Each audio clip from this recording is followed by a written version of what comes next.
مرکزی امام بارگاہ جامعۃ المرتضیٰ اسلام آباد میں عشرہ عزائے فاطمیہ کی مجالس کا انعقاد۔ مجالس میں مستورات کا فقید المثال پرسہ و تعزیت۔ تفصیل جانتے ہیں اس رپورٹ میں۔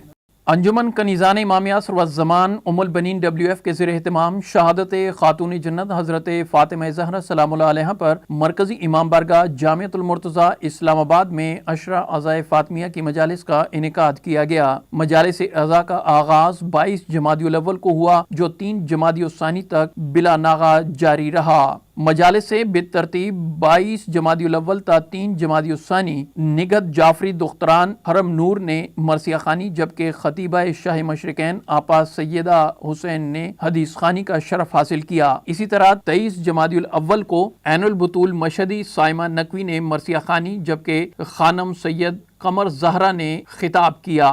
24 جمادی الاول بروز ہفتہ عین البطول مشہدی سائمہ نقوی نے مرثیہ خوانی اور پروفیسر تحسین کبرا نے خطاب کیا۔ 25 جمادی الاول مجلس شہادت خاتون جنت سے مرثیہ خوانی شہر بانو نقوی تطہیر زہرا دعا کاظمی مناہل کاظمی، جبکہ خطاب میمونہ رباب کاظمی نے کیا۔ 26 جمادی الاول شہر بانو نقوی تطہیر زہرا دعا کاظمی مناہل کاظمی نے مرثیہ خوانی، جبکہ میمونہ رباب کاظمی نے خطاب کیا۔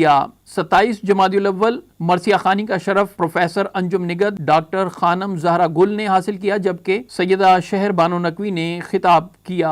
28 جمادی الاول ڈاکٹر خانم زہرا گل پروفیسر انجم نگہت نے مرثیہ خوانی کی، جبکہ نزہت نقوی نے خطاب کیا۔ 29 جمادی الاول کائنات کاظمی نگہت جعفری اور دختران نے مرثیہ خوانی، جبکہ لواس زینب کاظمی نے خطاب کیا۔ 1 جمادی الثانی سیدہ نقوی اسوہ بطول صادقی نے مرثیہ خوانی، جبکہ ڈاکٹر فرزانہ نقوی نے خطاب کیا۔ 2 جمادی الثانی سیدہ نقوی نگہت جعفری اور دختران نے مرثیہ خوانی، جبکہ خطیبہ کرن علی عابدی نے خطاب کیا۔ اسی طرح روز شہادت خاتون جنت سلام اللہ علیہا بنت موسیٰ موسوی ذاکرہ طاہرہ بلقیس بخاری نے مرثیہ خوانی، جبکہ خطیبہ آل نبی سیدہ بنت علی موسوی نے خطاب کیا۔